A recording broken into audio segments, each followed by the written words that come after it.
Okay, class 12th की accountancy पढ़नी है और इस अकाउंटेंसी में पढ़ना क्या है आपको पता ही होगा। आपका चैप्टर नंबर 2 जिसे हम कैलकुलेशन ऑफ गुडविल, अच्छा कैलकुलेशन ऑफ गुडविल तो हो चुका है, तो रिकॉन्स्टिट्यूशन ऑफ पार्टनरशिप फर्म एक चैप्टर है आपका क्लास 12th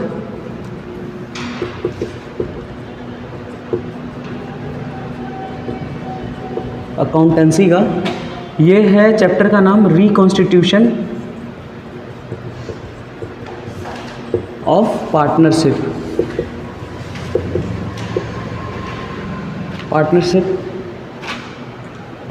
अच्छा ठीक है, इस चैप्टर में कई चीज़ें आ जाती हैं। इस चैप्टर में कई चीज़ें आ जाती हैं, क्या क्या चीज़ें आती हैं और इस चैप्टर में हमें पढ़ना क्या क्या है, वो सारी चीज़ों को मैं लिख देता हूँ टॉपिक वाइज। जैसे एक है रिकॉन्स्टिट्यूशन ऑफ पार्टनरशिप, भैया रिकॉन्स्टिट्यूशन क्या होता है पहले ऑलरेडी ये लिखा हुआ है। और एक है सेक्रीफाइसिंग रेशियो, इसमें पढ़ना है, आगे टॉपिक है यही पढ़ेंगे, सेक्रीफाइसिंग रेशियो। दूसरा है गेनिंग रेशियो, ठीक है। अगला है गेनिंग रेशियो के बाद यहाँ पे अगला क्या है, गुडविल है। हालांकि हम लोगों ने इस गुडविल वाले चैप्टर को पहले ही पढ़ लिया है ना। देखो ऑनलाइन वाले स्टूडेंट्स, आपको मैं बता दूं कि ये वाला चैप्टर हो चुका है। खैर गुडविल इस वाले चैप्टर में भी हम दोबारा पढ़ लेंगे और मैं कोशिश करूंगा कि इसका लेक्चर रिकॉर्ड कर लूँ, ठीक है। तो गुडविल क्या होता है, यानी कि meaning, calculation of goodwill, methods of calculation of goodwill, ये सारी चीज़ें। और उसके बाद क्या है, गुडविल के बाद methods of valuation of goodwill, वहीं पे लिख देते हैं। गुडविल का मतलब यहाँ पे मीनिंग क्या होती है, और यहाँ पे हो जाएगा वैल्यूएशन ऑफ गुडविल, कि भैया वैल्यूएशन कैसे होता है, कौन कौन सा तरीका होता है, बता चुके हैं ना। बट दोबारा पढ़ेंगे इस चैप्टर में, टेंशन नहीं लेना है, दोबारा पढ़ेंगे, थोड़ा थोड़ा रेफरेंसेस आएंगे बट पढ़ना है। और उसके बाद कैलकुलेशन ऑफ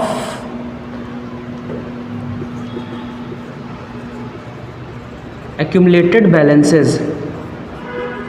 एक्यूमुलेटेड बैलेंसेस का मतलब होता है पुरानी पड़ी हुई चीज़ों को कैसे बांटा जाए, जो चीज़ अभी तक से बांटी नहीं गई है ना, जो चीज़ बच जाती है। अब उसका क्या मतलब होता है आगे मैं बताऊंगा। आगे क्या है, change in the profit sharing ratio of existing partners and accounting treatment of goodwill, reserves and accumulated profits, revaluation of assets and liabilities, adjustment of capital. यहाँ पे है रीवैल्यूएशन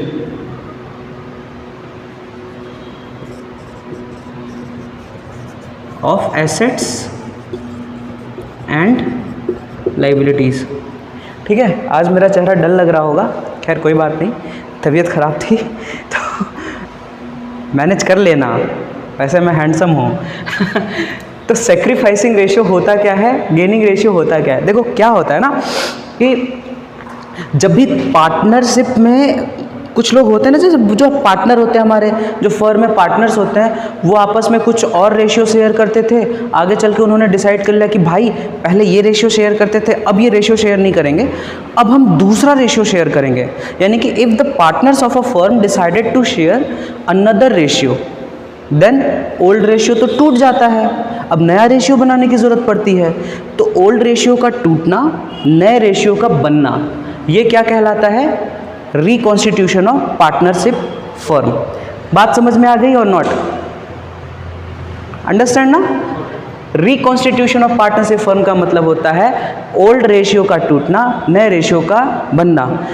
कब कब ऐसा होता है, कब कब ओल्ड रेशियो टूटेगा और नया रेशियो बनेगा। हालांकि सेक्रीफाइसिंग रेशियो, गेनिंग रेशियो, ये सारी चीज़ों के बारे में बात करेंगे, बट ये टॉपिक लिख लीजिएगा। आगे बढ़ते हैं, आप लोग पॉज करके लिख लीजिएगा वीडियो। देखो कब कब पार्टनरशिप का रिकॉन्स्टिट्यूशन होगा ये समझो। एक पहले ही मैंने ऐसे बता दिया, एक मौका तब आएगा जब when partners decided to change the profit sharing ratio. Old partner थे, 3:2:1 में रेशियो लेते थे, आगे से उन्होंने डिसाइड कर दिया कि नहीं नहीं इक्वालिटी को अपनाते हैं, तीनों अब इक्वल लेंगे, तो पुराना रेशियो टूटा, नया रेशियो आया। इसी पुराने रेशियो के टूटने को और नए रेशियो के बनाने के प्रोसेस को रिकॉन्स्टिट्यूशन कहते हैं, ठीक है, पुनर्निर्माण करना, दोबारा बनाना। एक तो तरीका ये हो गया। दूसरा तरीका तब होता है, दूसरा केस तब होता है जब when there is admission of partner, जब नया पार्टनर एडमिट होता है या फिर रिटायरमेंट ऑफ अ पार्टनर या फिर death of a partner. Dissolution में ऐसा कुछ नहीं होता, डिसोल्यूशन में तो फर्म ही खत्म हो जाती है, तो डेथ में भी होता है। एक और केस होता है अमलगमेशन,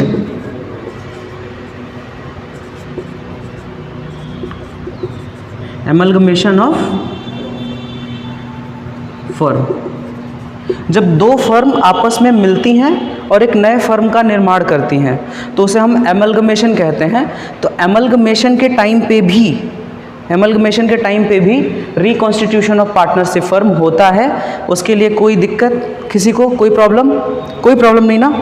मिटा दूं मैं? लिख लिया होगा आप लोगों ने, जल्दी जल्दी लिख लो, ठीक है? तो मुझे पॉज करना पड़ेगा। हो गया ना? चलो तब पॉज नहीं करेंगे। रिकॉन्स्टिट्यूशन ऑफ पार्टनरशिप समझ गए। अब देखो इस मतलब कि किस किस केस में होता है ये तो समझ ही गए होगे। इसके आगे ये समझो कि जब ऐसा कुछ होता है, पहला केस देखते हैं। पहला केस ये है कि अगर old profit sharing ratio change होता है और नया प्रॉफिट शेयरिंग रेशियो बनता है तो क्या क्या कंडीशन सामने आते हैं। अगर मान लो ऐसे कह दो कि ए, बी और सी पार्टनर थे, 3:2:1 का रेशियो लेते थे, ये इनका ओल्ड रेशियो हो गया। मान लो क्वेश्चन में कहता है कि ए, बी, सी पार्टनर हैं, 3:2:1 का रेशियो लेते हैं और आगे चल के उन्होंने डिसाइड कर लिया कि जी अब ना इक्वल रेशियो लेंगे। न्यू रेशियो इन लोगों ने डिसाइड कर लिया, आपस में ही डिसाइड कर लिया कि 1:1:1 का रेशियो बांटेंगे। इस कंडीशन को भी रिकॉन्स्टिट्यूशन ऑफ पार्टनरशिप कहते हैं।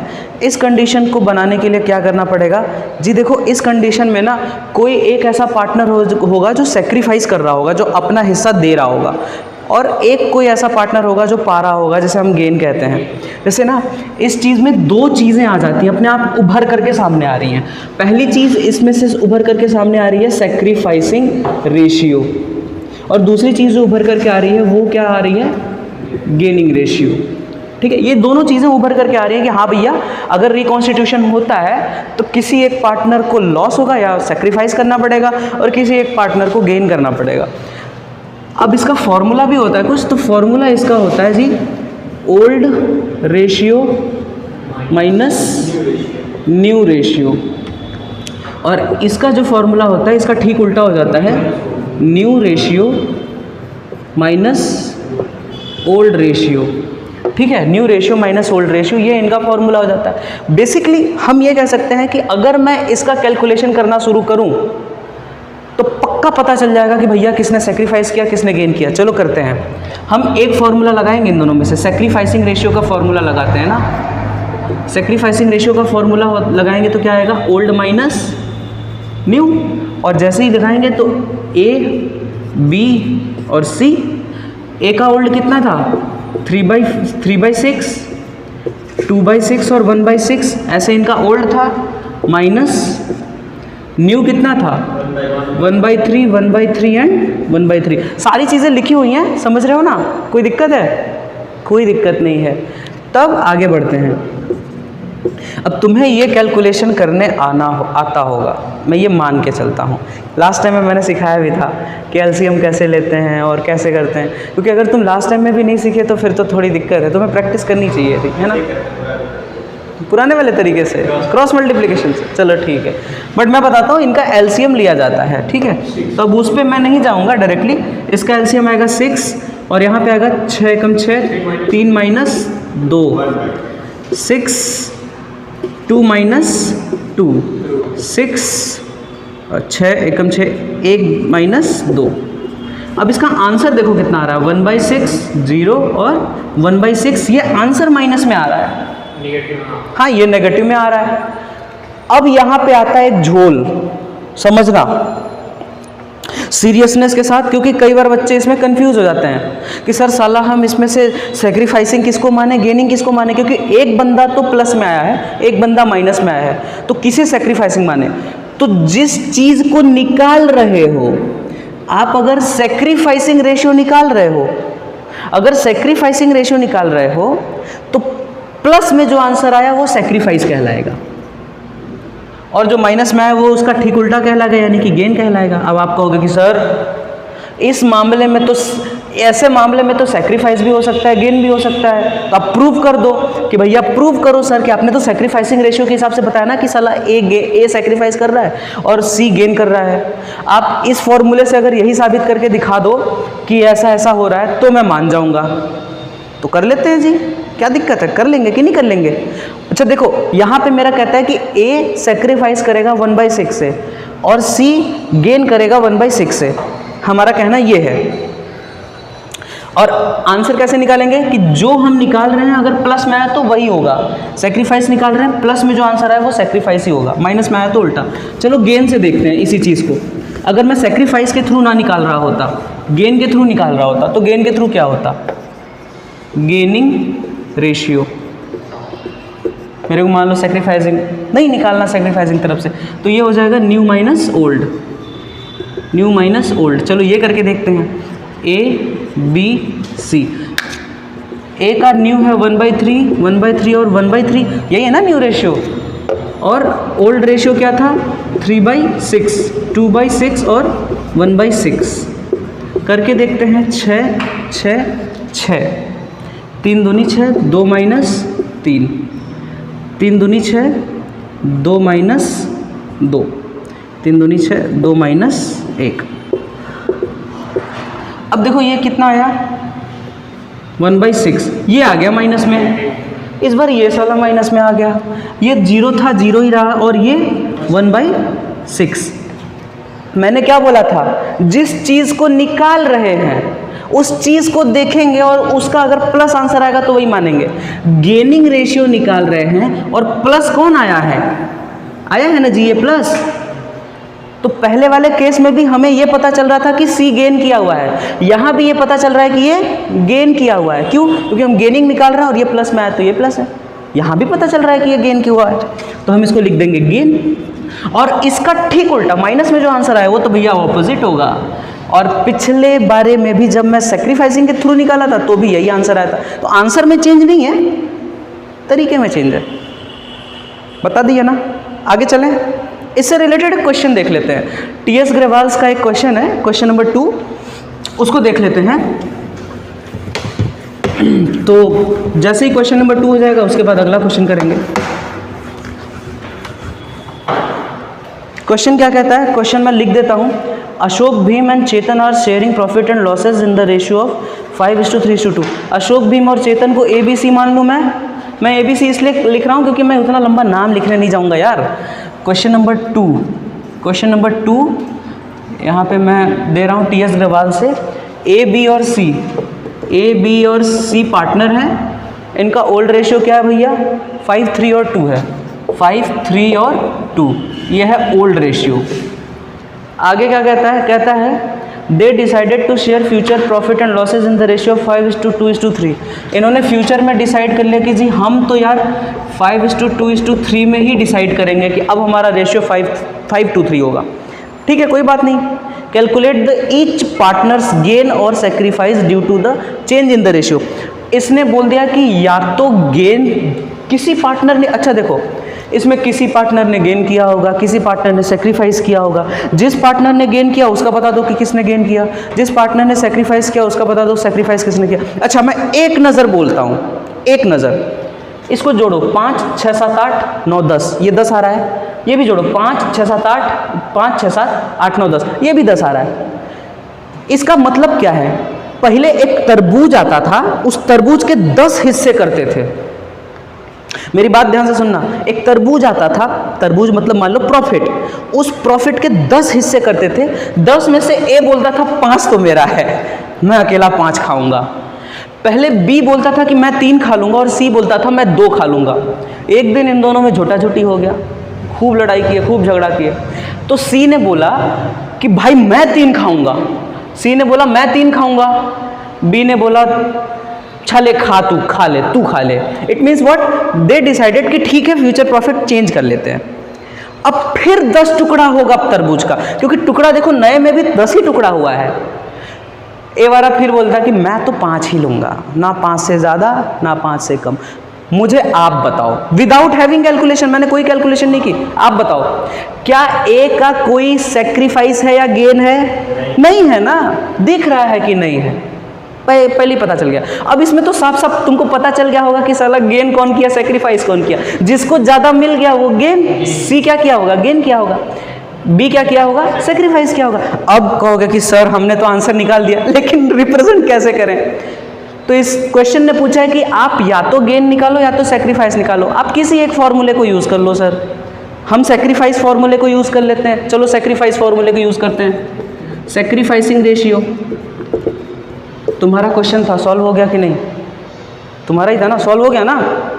ठीक है। Sacrificing ratio old minus new.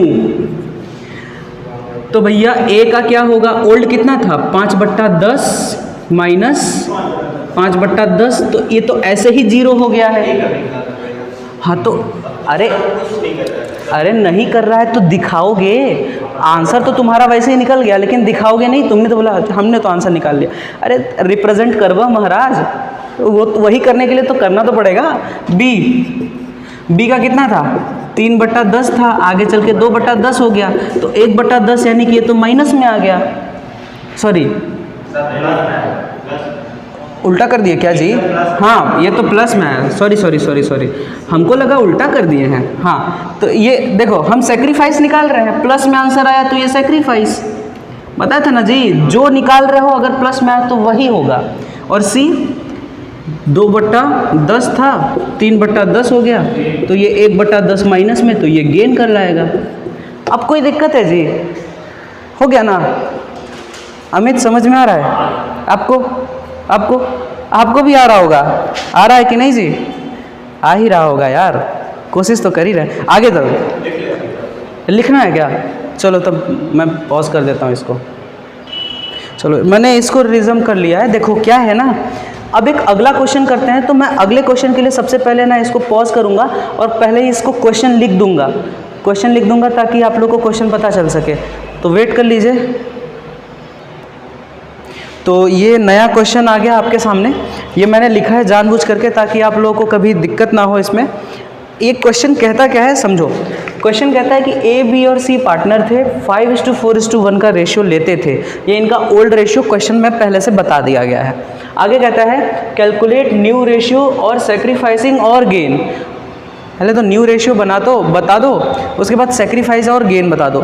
चलो मैं तुमको ना पहले बता देता हूँ कि केस 1 क्या कहता है। केस 1 कहता है एज पर न्यू अग्रीमेंट, नया एग्रीमेंट हुआ, सी एक्वायर्स 1/5 शेयर फ्रॉम ए। सी ने 1/5 ए से ले लिया। तो अब मुझे पहले तो देखो, हमको तो पता है कि न्यू रेशियो निकालना कैसे, हम निकालेंगे ही, लेकिन उस न्यू रेशियो को निकालने से पहले हम ये समझते हैं कि सेक्रीफाइस कौन कर रहा है और गेन कौन कर रहा है। ऑब्वियस सी बात है, अक्वायर कौन कर रहा है, सी। अक्वायर कौन कर रहा है, सी। और गेन कौन कर रहा है, सॉरी अक्वायर करने का मतलब है कि गेन करना। दे कौन रहा है, ए। तो सेक्रीफाइस ए कर रहा है कितना, 1/5, और गेन कौन कर रहा है, सी कर रहा है 1/5। ऐसे ही एक नज़र के हिसाब से देखो, as per the new agreement C acquires 1/5 share equally from A and B. C ने 1/5 पाया इक्वल अमाउंट में, equally from A and B. तो सेक्रीफाइस कौन कर रहा है, सेक्रीफाइस ए एंड बी। अगर हम सेक्रीफाइस रेशियो निकाले तो कितना आएगा, ए और बी में से 1/5 दोनों के शेयर इक्वल आएगा, 1:1। सेक्रीफाइसिंग रेशियो 1:1 आएगा। सेक्रीफाइसिंग की बात हो रही है, क्यों? क्योंकि ये तो दे ही रहे हैं ना, आधा 1/5 का है। करेंगे calculate. As per the new agreement of A B and C will share future profit and losses equally. अब ये बताओ कि अगर ए बी सी तीनों मिलकर के ही डिसाइड कर लेते हैं कि आगे चल के हम इक्वल करेंगे, तो अभी जो कर रहे थे वही करेंगे। खैर चलो शुरुआत से देखते हैं। As per the new agreement C acquires 1/5, क्या लिखा है, 1/5 शेयर फ्रॉम ए। अगर 1/5 शेयर ए से पा लेता है तो हम देखो केस 1 को सॉल्व कर रहे हैं ना, सॉल्व केस 1। ओल्ड कितना है, ए बी और सी 5:4:1, ये ओल्ड रेशियो है। अब देखो ये क्या करता है ना कि सी ऐसे लिखोगे ACQUIRES एक्वायर्स 1/5 शेयर फ्रॉम ए। अगर सी 1/5 ए से ले लेता है तो ए का शेयर कितना है भाई, ए का शेयर कितना है 5/4। एक मिनट देखो क्या है, हाँ सॉरी फॉर द डिस्टर्बेंस। देखो इसका सीधा सीधा कहना है कि सी अक्वायर कर ले रहा है 1/5 शेयर फ्रॉम ए। सी ने 1/5 शेयर ए से डायरेक्टली मांग लिया, बोल दिया कि भाई मुझे 1/5 दे दो, ठीक है। तो अगर मैं न्यू रेशियो की बात करूं तो देखो कैसे होगा। ए के पास पहले से शेयर कितना था, 5/10 का शेयर था, पहले से शेयर था। अब इसमें से 1/5 सी ने मांग लिया। अगर 1/5 सी ने मांगा तो इसका मतलब कि 1/10 सी के पास पहले से शेयर था और इसने 1/5 कहाँ से मांग लिया। देखो ये 1/5 माइनस हुआ ए से और कहाँ चला आया, सी में चला आया। बी को कोई फ़र्क पड़ा, बी को कोई फ़र्क नहीं पड़ा, ये 4/10 था पहले से, अभी भी है 4/10। जिनको फ़र्क पड़ा है हमने उनमें चेंजेस कर दिए। तो अब इसको कोशिश करते हैं, ये कितना होगा, 10 और 5 में 10 रुपये, ये होगा 10 5 माइनस 2, ठीक है। और ये कितना हो जाएगा 10 1 प्लस 2, हाँ ठीक तो है। अरे बी में कोई अंतर नहीं है, बी वैसे ही है।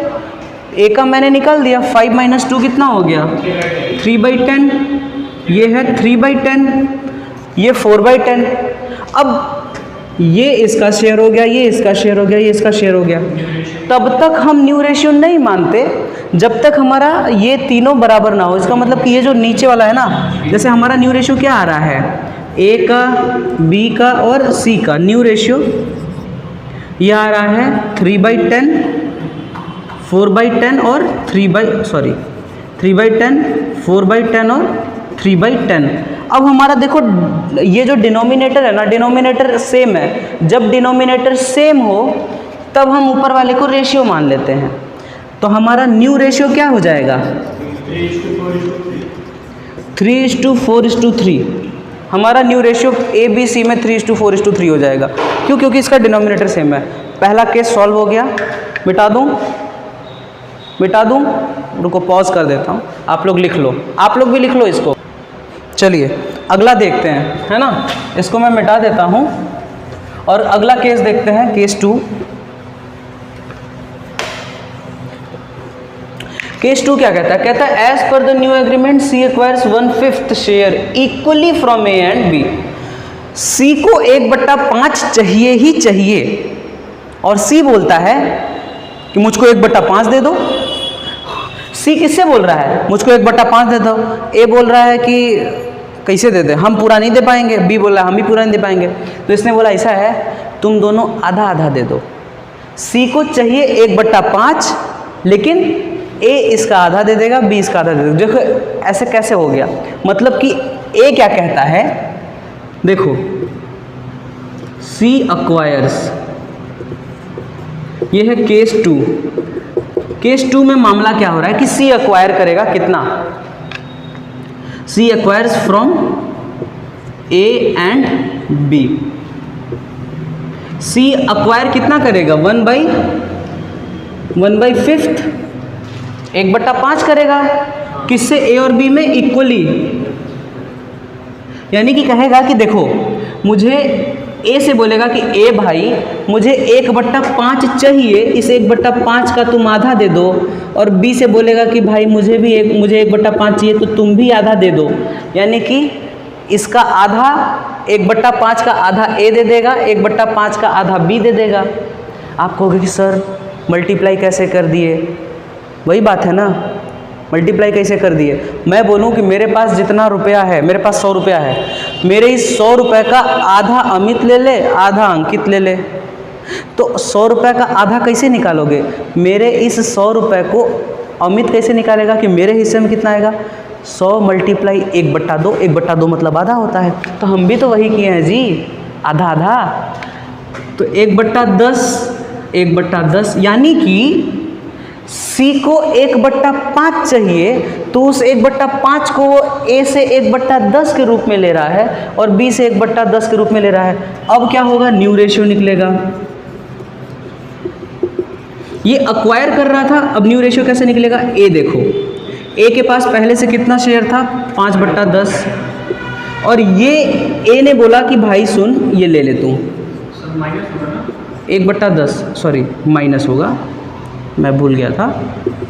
और B बोला कि तू ले ले यार, 4/10 था तो 1/10 इसने दे दिया। C का था 1/10, अब इसने 1/10 A से पाया और 1/10 B से पाया, तो C का कितना हो गया जी? 3/10, 3/10 हो गया भाई, क्योंकि 1/10 और 1/10 2/5 2/10 होता है। 2/10 का मतलब क्या होता है? 2/10 का क्या मतलब होता है? 1/5 ही तो होता है, 1/5 ही होता है। और इसका कितना हो गया जी? 4/10, और इसका हो गया 3/10। तो इनका जब न्यू रेशियो निकालोगे तो न्यू रेशियो देखो कितना आया। अब इनका तीनों का डिनोमिनेटर 10 है तो दिक्कत नहीं है, 4:3:3। A, B और C का 4:3:3 इनका न्यू रेशियो आ गया।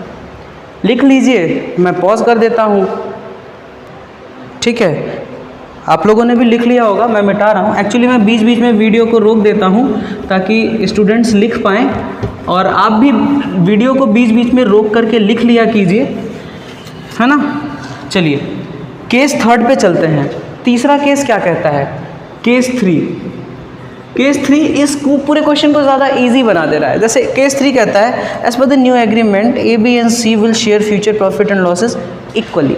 अगर नया एग्रीमेंट ये कहता है कि A, B, C तीनों इक्वल में प्रॉफिट बांटेंगे, तो भैया देखो हमारे पास तो दो चीज़ों से ऑलरेडी मिल गई, ओल्ड A, B और C, 5, 4 और 1, और न्यू रेशियो यहाँ पे दे दी गई है। न्यू रेशियो क्या दे दिया गया है? इक्वल मतलब 1:1:1। यहाँ पे न्यू रेशियो दिया गया है। पिछले वाले केस में न्यू रेशियो नहीं दिया था, वो सैक्रिफाइसिंग एंड गेनिंग दिया था, है ना? तो अगर मान लो ऐसा कुछ हो रहा है तो क्या करेंगे? एक फॉर्मूला लगाएंगे सैक्रिफाइसिंग रेशियो का। मैंने बोला था आप या तो सैक्रिफाइसिंग रेशियो का फॉर्मूला लगा लो, जहाँ पे आपको ओल्ड और न्यू दोनों दे दिए गए हैं, या तो आप सैक्रिफाइसिंग का फॉर्मूला लगा लो या तो गेनिंग का फॉर्मूला लगा लो। मैं सैक्रिफाइसिंग का फॉर्मूला लगा रहा हूँ, है ना? क्या होगा जी फॉर्मूला? Old minus new. तो देख लो A का कितना आएगा? 5/10 माइनस 1/3। B का कितना आएगा? 4/10 माइनस 1/3। C का आएगा 1/10 माइनस 1/3। तो इसको कर लेते हैं भैया, इसमें 30 आ जाएगा, इसका भी 30 आ जाएगा और इसका भी 30 आ जाएगा। मैं कैलकुलेशन तेज़ी से इसलिए करता हूँ क्योंकि मैं ये मान के चलता हूँ कि आप 12 में पढ़ रहे हैं, तो इस बेसिक कैलकुलेशन को तो आप समझ ही रहे होंगे। तो 10 तिहाई 30, 5 10 35 15 माइनस 3 10 में 30, यह आ जाएगा 5/30। 4/10 1/3, तो 3 10 तिहाई 30 चंद 12 माइनस 10 2/30, और यह आ जाएगा 10 तिहाई 30 3 माइनस 10, यह आ जाएगा 7/30। अरे यार ये तो गजब आ रहा है, ये क्या आ जा रहा है? ये माइनस में आ जा रहा है, ये दोनों प्लस में आ रहे हैं, आ रहा है ना? ये दोनों प्लस में आ रहे हैं, ये माइनस में आ जा रहा है। तो बबुआ लोग जो चीज़ प्लस में आ रही है कैसे निकलेगी? हम जिस चीज़ को निकाल रहे हैं अगर वही प्लस में आया है तो वही होगा। हम सैक्रिफाइसिंग रेशियो निकाल रहे हैं, प्लस में आंसर आया तो ये क्या होगा? सैक्रिफाइस होगा। ये क्या होगा? सैक्रिफाइस होगा। और ये उल्टा आया है तो ये गेन हो जाएगा। गॉट इट और नॉट? तो ए सेक्रीफाइस कर रहा है कितना 5/30, बी सेक्रीफाइस कर रहा है 2/30 एंड सी गेन कर रहा है 7/30। ओके, यहाँ पे ऐसे ही सॉल्व हो गया हमारा। हमें निकालना था ना सेक्रीफाइस और गेन, निकल गया। मैं रोक देता हूँ वीडियो, आप लोग लिख लीजिए। तो वीडियो कट गया था बीच में, अब बातें मत करो। देखो क्या है अगला क्वेश्चन, क्या है अगला क्वेश्चन? कहता है if C acquires 1/10 share of A and 1/2 share of B. देखो क्वेश्चन के ना इसेंस पे जाओ। क्वेश्चन कहता क्या है? C acquires 1/10 share of A and 1/2 share of B. C कितना लेगा पता नहीं मुझे। सी ने बोला कि मैं कितना लूँगा नहीं पता, लेकिन सी ने बोला, सी ने ए को इशारा करके बोल दिया। देखो ऐसे सी ने ऐसे बोला, तुम्हारे पास जितना शेयर है उसका 1/10 मुझे दे दो। ए की तरफ इशारा करके सी बोल रहा है, और बी को इशारा करके बोल रहा है कि तुम्हारे पास जितना शेयर है उसका आधा मुझे दे दो, 1/2 मुझे दे दो।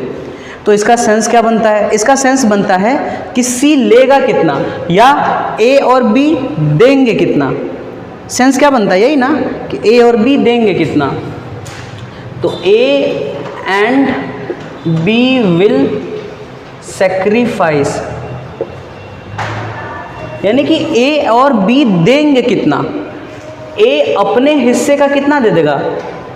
ए के पास पहले से कितना था? 5/10 था, 5/10 था ना। सी ने उससे उसके हिस्से का, किसका? देखो क्या लिखा है शब्द, देखो 1/10 शेयर ऑफ ए। ए का जितना शेयर है उसका 1/10वां भाग मांग लिया। तो 5/10 का 1/10 निकालेंगे तो कितना आ जाएगा? 5/100। अब इस 5/100 को और छोटा कर लेते हैं तो कितना आएगा? 1/20 इतना आएगा। यानी कि सीधे सीधे 1/20 आएगा कि नहीं आएगा जी? 1/20 आएगा ना, क्योंकि छोटा कर ले रहा है। यानी कि सीधे सीधे ए को 1/20 देना पड़ रहा है। अब बी से भी सी ने मांगा है। बी से सी ने कितना मांगा है? बी से तो बोला है कि देखो 1/2 शेयर ऑफ बी। बी से बोला है कि बी बाबू तुम अपना आधा हिस्सा दे दो। तो बी के पास पहले से कितना हिस्सा है? 4/10। बी के पास पहले से 4/10 है, तो इस 4/10 का आधा यानी कि 1/2 मांग लिया, तो 4/20 हो गया। यानी कि बी से बोला कि तुम 4/20 दे दो, ए से बोला कि तुम 1/20 दे दो। यह दोनों ले करके अपना नया साम्राज्य स्थापित करेगा सी। अब यहाँ से मामला उलटता है। अब न्यू रेशो देखो, आप कहोगे कि सर इसमें आपने सी को क्यों नहीं लगाया? तो हम क्या निकाल रहे हैं कि ए और बी विल सेक्रीफाइस। सेक्रीफाइस कौन करेगा? तो दे तो ए और बी ही रहे हैं ना, सी सेक्रीफाइस थोड़े ना कर रहा है। सी क्या कर रहा है? सी तो गेन कर रहा है। सेक्रीफाइसिंग रेशो तुमको दिख रहा है जी, कहाँ है? क्या है सेक्रीफाइसिंग रेशो? 1:4। अरे भैया ए का 1 है, बी का 4 है। अब आप कह रहे हो कि सर नीचे वाला 20 है, तो जब डिनोमिनेटर सेम होना तो ऊपर वाले को क्या मान लिया जाता है? रेशियो मान लिया जाता है। बेसिक मैथ है, ये तो सिखाने की ज़रूरत नहीं पड़ेगी। न्यू रेशियो कैसे आएगा? देखो ए के पास 5/10 था 1/20, 1/20। 1/20 ए ने दे दिया। किसको दे दिया? सी को दे दिया होगा। देखो सी को दे दिया। सी के पास कितना था? 1/10। सी को कितना बोला? 1/20। 1/20 ए से मिला। और देखो बी के पास था कितना? बी के पास था 4/10 और इसको देना पड़ा 4/20। तो 4/20 बी से मिल गया। तो इसको टोटल कितना हो गया? सी के पास, ए के पास और बी के पास। ए के पास 5/10 था, 1/20 देना पड़ा, तो इसका कितना आ जाएगा आंसर? 20। 10 - 1 is equals to 9/20। इसी तरीके से 20 8 - 4 ये आ जाएगा ना 10 दूनी 20 4, 8 - 4 बराबर 4/20। और ये कितना आ जाएगा 1 2 4 6 सॉरी 22 2 + 1 + 4 कितना आ गया 4 1 5 6 7 7/20। यानी कि अब आप देखो कि ये है न्यू रेशियो। न्यू रेशियो कितना आया, हम यहाँ पे लिख देते हैं जगह बना करके। न्यू रेशियो कितना आया 9:4:7 ए बी और सी में। क्या आपको कोई समस्या दिक्कत तकलीफ समझ में आया जी? कोई दिक्कत नहीं ना? चलो मैं पॉज करता हूँ, आप लोग लिख लो, फिर अगला टॉपिक पढ़ते हैं। आपने लिख लिया होगा, मैं इसे मिटा देता हूँ। तो मैंने मिटा दिया है। अगला टॉपिक क्या है मैंने लिखा था, देखो रिकॉन्स्टिट्यूशन ऑफ पार्टनरशिप फर्म होता क्या है, वो सारी बातों पे डिस्कस हो चुका है। उसके साथ साथ सैक्रिफाइसिंग रेशियो क्या होती है, कैसे निकाली जाती है, उस पर डिस्कस हो चुका है। और गेनिंग रेशियो क्या होता है, कैसे निकाला जाता है, उस पर भी डिस्कस हो चुका है। हमारा अगला जो टॉपिक है वो पढ़ने के लिए वो है गुडविल।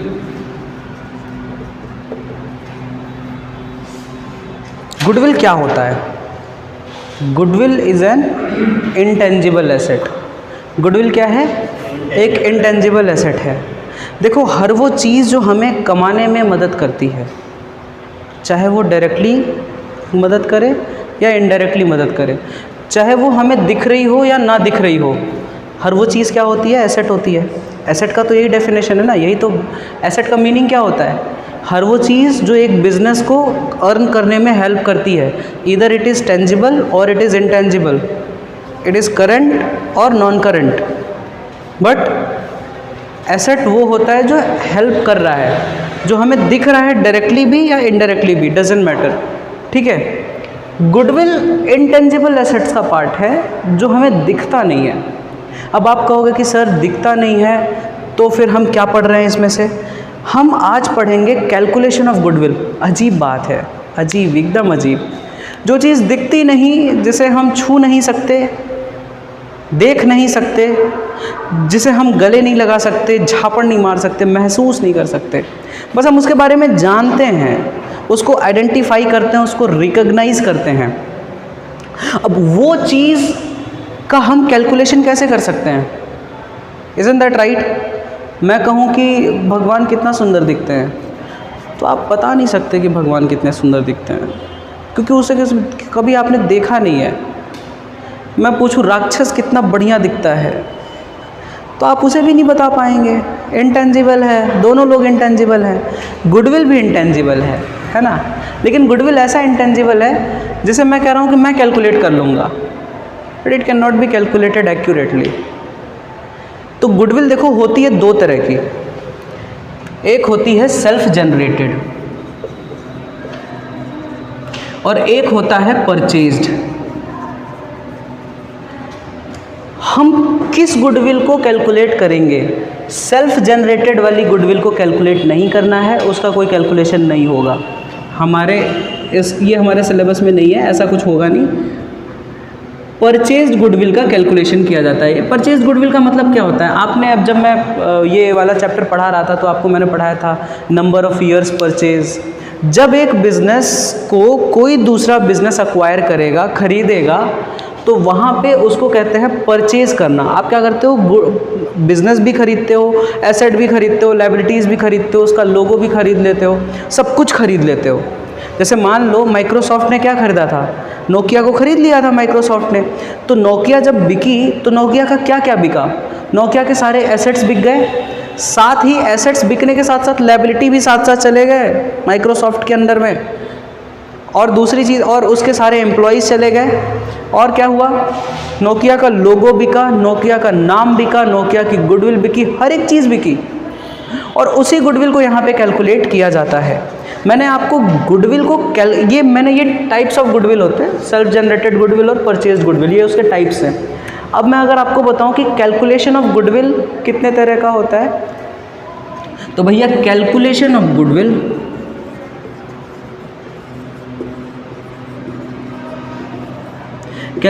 गुडविल इसके 3 मेथड है जी।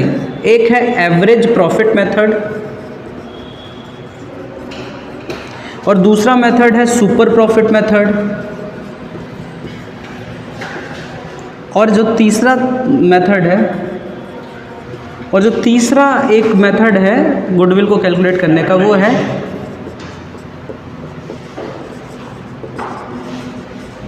Capitalisation method.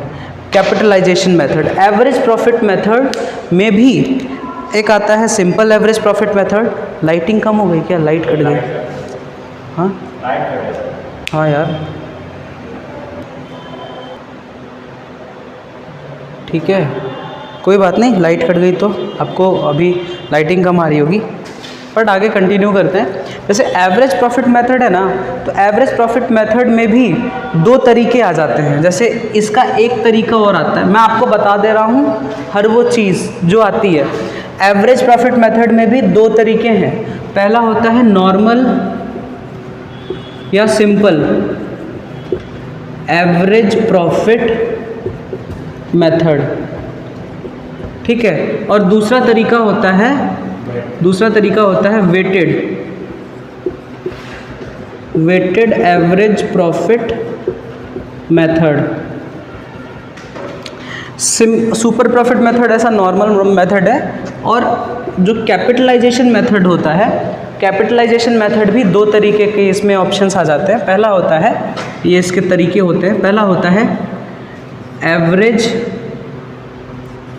कैपिटलाइजेशन मेथड, और दूसरा तरीका होता है super profit average profit.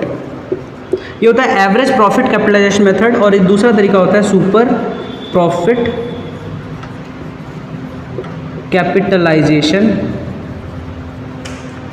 Method, ठीक है, ये तरीके होते हैं। Okay, got it? सभी को समझ में आ गया होगा, आपको भी समझ में आ गया होगा, क्योंकि इस चैप्टर को हम ऑलरेडी पढ़ चुके हैं, अलग से पढ़ चुके हैं, बट दोबारा हम बता रहे हैं वीडियो को बनाने के लिए। तो चलो दोबारा हम इसको देखते हैं, दोबारा देखना है, ठीक है। अब आप मुझे फॉर्मूला बताओगे है ना। पहले इस वाले फॉर्मूले को देखते हैं, एवरेज प्रॉफिट मेथड के फॉर्मूले को देखते हैं।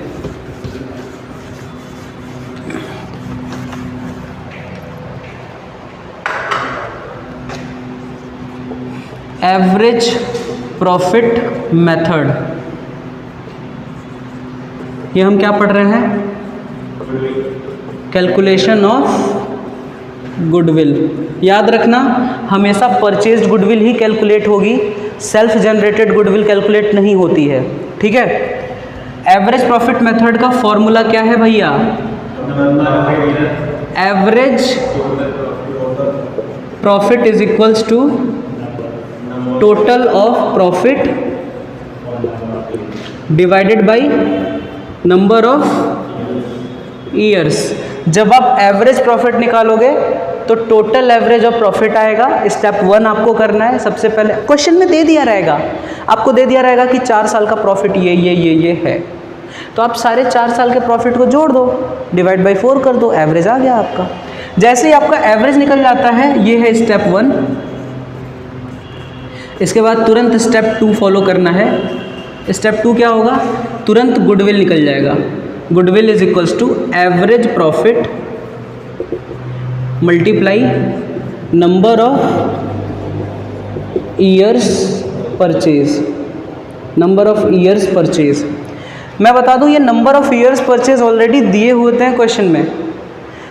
नंबर ऑफ ईयर्स परचेज का मतलब होता है कि ये देखना कि कितने सालों के अंदर जिस बिजनेस को हम खरीद रहे हैं, क्योंकि देखो मैंने बोल दिया कैलकुलेशन ऑफ गुडविल कब होता है? जब किसी बिजनेस को परचेज किया जाता है। तो कितने सालों के अंदर मैं इस फर्म का पैसा निकाल लूँगा इसकी गुडविल के अकॉर्डिंग, और उसके बाद मैं इस गुडविल से अपना पैसा अर्न करूँगा, वो होता है नंबर ऑफ ईयर्स परचेज। तो ये कैलकुलेट करना नहीं होता, ये ऑलरेडी क्वेश्चन में दिया होता है। 2 साल, 3 साल, 4 साल, जो भी क्वेश्चन में दिया है उससे मल्टीप्लाई कर दो।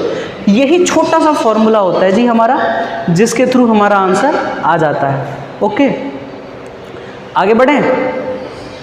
अभी सिर्फ फॉर्मूला आप लिखते जाओ, आप लिखते जाओ, आप नहीं लिखो क्योंकि आपने लिख लिया।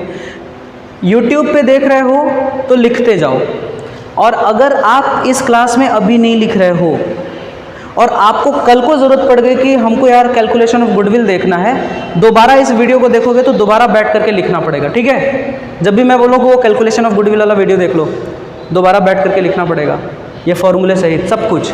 अगला देखो, ये हो गया एवरेज प्रॉफिट मेथड का फॉर्मूला, ये सिंपल एवरेज प्रॉफिट मेथड है। अगर मैं बात करूं वेटेड एवरेज प्रॉफिट की, वेटेड एवरेज प्रॉफिट मेथड, इसका फॉर्मूला जो होता है, इस मामले में सबसे पहले आप क्या निकालोगे, इसका फॉर्मूला होता है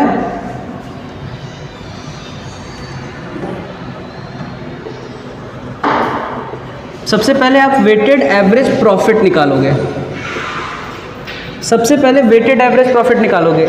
इसका फॉर्मूला होता है, जाओ पीछे से मना करके आओ, बोल करके आओ कि मैम थोड़ा धीरे आवाज़ कर दीजिएगा, ठीक है। वेटेड एवरेज प्रॉफिट का फॉर्मूला होता है total product divide by total weight, total weight. देखो अब आप कहोगे कि सर टोटल प्रोडक्ट क्या होता है, टोटल वेट क्या होता है, वेटेड एवरेज प्रॉफिट का क्या मतलब होता है।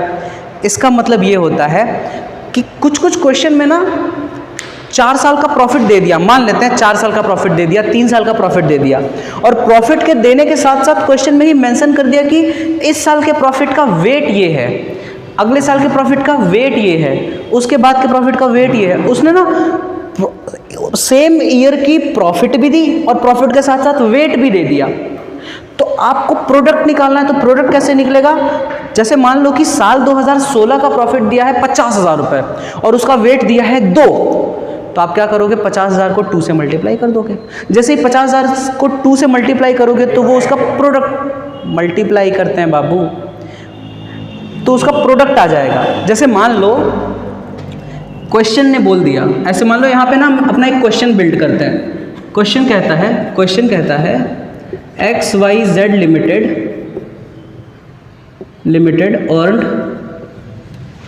earned a profit for 5 years is, 5 सालों के लिए इनका प्रॉफिट क्या है, 2016, 2017, 2018, 2019, 2020, 1 2 3 4 5, ठीक है। 5 सालों का प्रॉफिट क्या है, मान लो इस साल का प्रॉफिट है 20,000, इस साल का प्रॉफिट है 30,000, इस साल का प्रॉफिट है 20, इस साल का प्रॉफिट है 50,000 और इस साल का प्रॉफिट है 40,000। इस तरीके से इसने प्रॉफिट दे दिया और इसी क्वेश्चन के साथ इसने वेट दे दिया।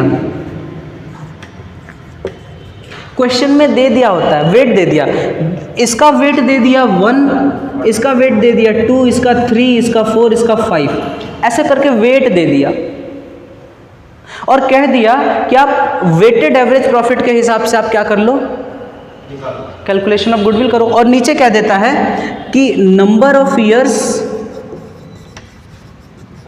Purchase is 2, calculate goodwill of firm. पूरा क्वेश्चन मेड कर दिया हमने। अच्छा, ये एवरेज, ये प्रॉफिट है और ये वेट है, तो प्रोडक्ट कैसे निकलेगा, प्रोडक्ट ऐसे निकलेगा बबुआ कि प्रॉफिट, इस प्रॉफिट को वेट से मल्टीप्लाई कर देना, जो यहां पे आएगा